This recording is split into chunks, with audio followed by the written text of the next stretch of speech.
Hi friends, welcome to my channel Snigdha Vantalu. ఈరోజు recipe వచ్చేసి ధాబా స్టైల్లో చికెన్ కర్రీ అండి.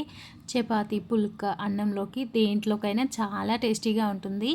చాలా సింపుల్ వేలో చేసేసుకోవచ్చు. ఈ చికెన్ కర్రీ మాత్రం ఎప్పుడు ఒకే స్టైల్లో కాకుండా ఇలా కొత్తగా చికెన్ కర్రీ చేసేయండి. ఈ సండే స్పెషల్గా ఈ చికెన్ కర్రీ చేసి ఇంట్లో పెట్టేయండి, అందరికీ నచ్చేస్తుంది.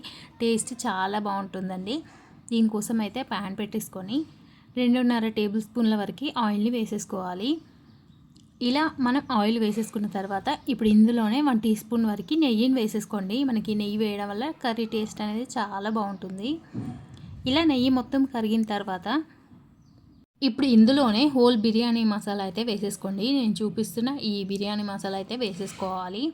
ఇలా వేసేసుకున్న తర్వాత ఇవి కాసేపు ఫ్రై చేసేసుకోండి. ఒక 1 మినిట్ ఫ్రై చేసేసుకొని 2 పెద్ద ఉల్లిపాయలని ఇలా చిన్న ముక్కలుగా కట్ చేసి వేసేసుకోవాలండి. మనకి ఈ కర్రీలోకి ఉల్లిపాయ ముక్కలు అనేది ఎక్కువగా పడతాయి. ఇలా ఉల్లిపాయ ముక్కలు వేసేసుకున్న తర్వాత ఒక 4-5 పచ్చిమిర్చిని కూడా కట్ చేసి వేసేసుకోండి. ఇలా పచ్చిమిర్చి వేయగానే మొత్తం ఒకసారి కలిపేసుకోండి. మనకి ఉల్లిపాయ ముక్కలు అనేది కాసేపు మగ్గించుకోవాలి. ఇలా ఉల్లిపాయ ముక్కలు అనేది కొంచెం ట్రాన్స్పరెంట్గా అయిన తర్వాత ఇప్పుడు ఇందులోనే మనం ఫ్రెష్ అల్లం వెల్లుల్లి పేస్ట్ అయితే వేసేసుకోండి. ఒక 1.5 టీ స్పూన్ వరకు అల్లం వెల్లుల్లి పేస్ట్ వేసేసుకోవాలండి. ఇలా అల్లం వెల్లుల్లి పేస్ట్ వేయగానే కాసేపు ఫ్రై చేసేసుకోండి. ఇది పచ్చి వాసన పోయేంత వరకు ఒక 2 నిమిషాల పాటు కలుపుతూ ఫ్రై చేసేసుకోండి. ఇది పచ్చి వాసన పోయేంత వరకు ఫ్రై చేసేసుకోవాలండి. చూడండి, మనకైతే ఇది కొంచెం కలర్ చేంజ్ అయిపోయింది కదా. ఇప్పుడు ఇందులోకి చికెన్ అయితే వేసేసుకుంటున్నాను. నేను 1/2 కేజీ చికెన్ అయితే తీసుకున్నానండి. ఇలా చికెన్ని వాష్ చేసేసుకొని వేసేసుకోండి. ఇలా చికెన్ మొత్తం వేసేసుకున్న తర్వాత మొత్తం ఒకసారి కలిపేసుకోవాలి. ఇలా కలిపేసుకొని ఒక 2 నిమిషాల పాటు చికెన్ అయితే ఉడికించుకోండి. మనం 2 నిమిషాలు చికెన్ ఉడికించుకున్న తర్వాత మీడియం సైజులో ఉన్న 2 టొమాటో ముక్కల్ని ఇలా సన్నగా తరిగి వేసేసుకోండి. ఇలా టొమాటో ముక్కలు వేసేసుకొని మొత్తం ఒకసారి అయితే కలిపేసుకోవాలి. ఇప్పుడు ఇందులోనే మనం కారం కానీ పసుపు కానీ డైరెక్ట్గా వేసేసుకోవాలండి. టొమాటో ముక్కలు వేసుకున్న వెంటనే 1/4 టీ స్పూన్ వరకు పసుపును వేసేసుకోండి. ఇలా పసుపు వేసేసుకున్న తర్వాత 2.5 టీ స్పూన్ల వరకు కారాన్ని అయితే వేసేసుకోవాలి. మీరు పచ్చిమిర్చిని చూసి వేసేసుకోండి. మనకి కర్రీలోకి కొంచెం స్పైసీగా ఉంటేనే బాగుంటుందండి. ఈ ధాబా స్టైల్ చికెన్ కొంచెం స్పైసీగా ఉంటేనే టేస్టీగా ఉంటుంది. 2.5 టీ స్పూన్ల వరకు అయితే కారం కరెక్ట్గా సరిపోతుందండి. ఇప్పుడు ఇందులోనే 1 టీ స్పూన్ వరకు అయితే ఉప్పును వేసేసుకుంటున్నాను.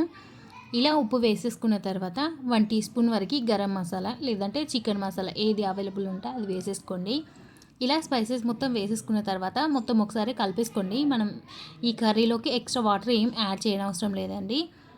ఇలా స్పైసెస్ అన్నీ వేసేసుకొని కలిపేసుకున్నాం కదా, మూత పెట్టేసుకొని ఒక 10 నిమిషాల పాటు కుక్ చేసేసుకోండి. మనకి 10 నిమిషాలకి చూడండి వాటర్ అంతా ఫామ్ అయిపోతుంది కర్రీలోకి. ఇలా వాటర్ అంతా ఫామ్ అయిపోయిన తర్వాత మనం ఇందులోకి 1/2 కప్పు వరకు పెరుగునైతే వేసేసుకోవాలండి. పెరుగు కంపల్సరీ అండి కర్రీలోకి. మనకి టేస్ట్ ధాబా స్టైల్లో రావాలంటే పెరుగు కంపల్సరీగా వేసేసుకోవాలి. ఇలా 1/2 కప్పు వరకు పెరుగు వేసేసుకొని మొత్తం ఒకసారి అయితే కలిపేసుకోండి. ఇలా కలిపేసుకొని ఒక 5 మినిట్స్ పాటు మనం కుక్ చేసేసుకోవాలి.